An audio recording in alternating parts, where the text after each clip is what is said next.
disarray? No, we're having a major issue. It's a disagreement, there's no doubt about that. But disarray would assume... Is the Republican Party in disarray? No, we're having a major issue. It's a disagreement, there's no doubt about that. But disarray would assume that we will have no ability to function going forward. I just don't see that to be the case. We're going to pick a speaker. I think that's going to happen pretty soon. And then right back to business. You said you think the speaker should be Jim Jordan. Yeah. Why? Well, a couple things. First of all, Jim, if he's the leader of our conference, we know that he's going to be focused on holding the Biden administration accountable and using every lever, every power we have in the House of Representatives to do that. Number two, it will be a signal to the voters of our party that House Republicans are serious about doing all that work and also securing our southern border and actually getting the weaponization out of the Department of Justice and FBI and all the stuff that's happening in our military. We know he'll be focused on that. Three, look, known Jim for several years now. He is committed to conservative principles, and I think that's something that Republican voters have been wanting to see for a long time out of Republican leadership. And so I think Jim will be a great choice to be our next speaker. So, I'm for him. I'm talking to as many members as I can to help him get elected. Would you not be able to do those things? Do you not think you would be a good speaker? Could I do them? Yeah. But listen, I think with that job, people need to understand that you're gone a lot. Kevin McCarthy was on the road easily 300 days a year. And so I never say no to things because I really want, if God opens up that door, then you really have to decide if you're going to answer that call or not. But I do think we have people who are prepared to do that job, step into it. And so that's why I'm backing Jim. But if they asked you, you would do it? It's possible. Don't know yet. Congressman Stubbe, before Jim Jordan was pushing for Trump to be the speaker. Is that possible? No, and look, even President Trump, I talked to him a couple days ago. He's focused on the presidential process. He's going to be our nominee. He's going to, quite frankly, I think he wants the job at the other end of Pennsylvania Avenue, not the one on my side of Pennsylvania Avenue, and so he's going to be focused on that. But even this morning, he came out and fully endorsed Jim Jordan to be Speaker of the House. So I think that kind of puts a lot of that to rest. He said he's going to be in Washington next week, right, during it all. Is that kind of just to... Well, I don't think it's set yet. I think it's possible, but I don't think it's set. The number one thing is that President Trump, being supportive of Jim Jordan, he wants to make sure Jim wins. He doesn't want to do anything to take away from that. And then again, look, he's running for president. He's focused on that. So will he make it to Washington? Don't know. But we're going to do our business regardless. Do you think there's a chance or a possibility that this drags on? It took a while for Kevin McCarthy to be the speaker. Anything is possible when you have to get 218 people to come to an agreement. But one of the things that House Republicans are trying to do, and this is Freedom Caucus members, Main Street members, a lot of us really agree that what we want to see is have whoever the nominee for speaker is of our conference, from our conference, we want that person to achieve 218 votes in our conference meeting. We believe that if we do this internally in our meeting and we come out with somebody who has 218 votes, then we just go to the floor, it's a unanimous vote from our conference, and then the next thing is the order of business. We're going to start hearing amendments on the energy and water appropriations bill, and we're just going to go from there. On to the former president. Sure. Donald Trump is, he's under indictment, he's on trial. Why would a Democrat or an independent voter who didn't vote for him 4 years ago vote for him now? Because look at the country. First, let's talk about the indictments. These indictments are phony. This is all political posturing. It is election interference by the Department of Justice, by Letitia James in New York, by Fani Willis in Georgia. What they are doing is that they are using the judicial system to go after their chief political rival for a payback. Don't believe me, look at their own words. There's video on the internet now, X, Facebook, Instagram, whatever, of Letitia James actively saying she was going to go after Donald Trump when she was campaigning to be the Attorney General. Well, that's what she's doing now. That is wrong. That's not our process. So moving the indictments to the side. Look at the country. I said yesterday on Bloomberg TV that Joe Biden is the master of disaster. because everything is a disaster. You want to talk the stock market, the bond market, the border, inflation hurting every American.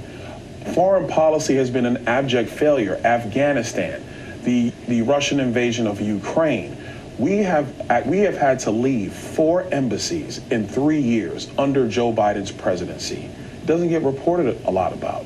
But 4 embassies have had to be evacuated under Joe Biden's presidency. He's the master of disaster. I think when independent voters take a look at Joe Biden versus Donald Trump, they're going to say, listen, I may not like this tweet or that tweet, but Donald Trump knew what he was doing. At least the country functioned and it operated successfully. And we want to get back to that. Speaking of the tweets, is there anything he says or tweets that makes you go, why did he say that? I don't get caught up in what people say. I get caught up in what they do. That's what I worry about. And so if you look at the actions of Donald Trump when he was president of the United States, every decision was focused on the American people, putting them first. Now the media, they can play clips, they can play tweets and all that other stuff and say, oh my gosh, this is going to be the end of this or the end of that. But let's talk about this. As much as the media said that he was going to be the end of our democracy, which president was spying on the American people? That's Joe Biden. Which president was suppressing the speech of the American people? That's Joe Biden. And so when you actually take a look at the actions of Donald Trump versus the actions of Joe Biden, it's not even a question of who's actually standing for the American people. And that's before we even get into the issues of what Joe Biden, his son, and his brother have been doing, getting money from foreign companies and foreign countries. Are you shocked about him expanding the border wall? No, I think he's forced into it because his policies have been so disastrous that even Eric Adams, the mayor of New York, is now going down to the southern border. By the way, Joe Biden never has been to the southern border. Kamala Harris, the border czar, remember her? She's only been there for an hour. You can't go down. I've been there 4 times. You cannot go down there, spend time down there, talk to border agents, see the flow of migrants, and not know that this is the wrong policy for our country. So he's being forced into it because they made terrible decisions, which were political decisions, I might add, because when he first came into office, the one thing he wanted to do was just change everything Donald Trump had done. And it was wrong. Donald Trump is right, again, because we should have continued constructing the border wall as opposed to letting the material just sit on the side of the road and rust for the last 2.5 years. That's what's been going on down there. Do you think that the Democrats and Joe Biden could be using this as a way to take back an issue that's clearly been a Republican issue? Oh, yeah, that's exactly what they're trying to do. And look, I think, even if you look at the situations that happened the last couple of days in the House, my comments to my colleagues were, and actually I said this to a couple of my colleagues, I said, watch this.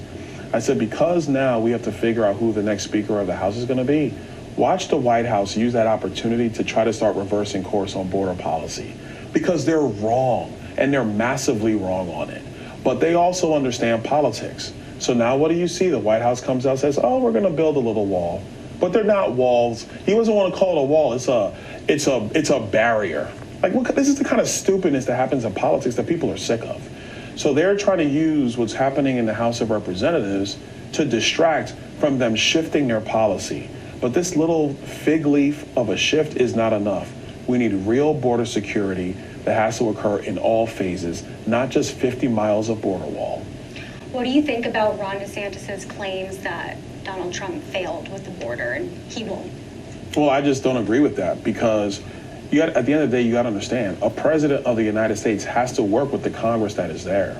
Donald Trump had a Republican Congress for 2 years. They focused in those 2 years on, yes, border wall construction. 500 miles of border wall was constructed, and other issues that were going on, healthcare, Tax Cut and Jobs Act, which, by the way, is one of the most successful tax reforms in the history of our country. I say that because before the Tax Cut and Jobs Act, the federal government raised about $4 trillion in taxes every year. After the Tax Cut and Jobs Act, we raised $5 trillion. So we're getting more tax money in with lower rates. The Democrats said that didn't work, but obviously it does. But back to what Governor DeSantis is saying, when you're president of the United States on Capitol Hill, you have to be able to work with the members of Congress. When Nancy Pelosi and Chuck Schumer came in, they didn't want to do border wall. They wanted to stop it. And so you still have to try to find a way to keep government running, try to keep as many of your policies in place. And for the Democrats, the border wall was the cause celeb that needed to be stopped, which is why Joe Biden's taking heat from AOC because he's reversing course, because the Democrats are wrong. And I think in this instance, the governor is wrong. Donald Trump did a great job with the border. The numbers are clear. But now what we need is a Congress is going to support him to finish the border wall construction and get the border secured once and for all. Do you think people in Southwest Florida are paying attention to the swirl with Donald Trump, Congress, everything that's going on? Do you think that they pay attention to it all?